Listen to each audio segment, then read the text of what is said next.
রাজনৈতিক অনৈক্যে আরেকটি ১-১১ সংখ্যা প্রকাশ করেছেন জাতীয় নাগরিক পার্টির আহ্বায়ক নাহিদ ইসলাম। বলেন, ১ বছরে অভ্যুত্থানের প্রত্যাশা পূরণ হয়নি। ঘোষণাপত্রে ছাড় দিলেও জুলাই সনদে ১ বিন্দুও ছাড় দিবে না এনসিপি।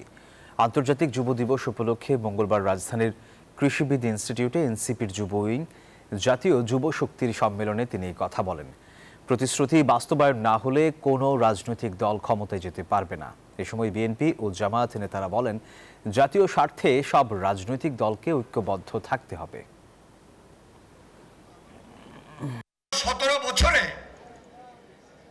যে আওয়ামী লীগ ফ্যাসিবাদী শাসন তৈরি করেছিল,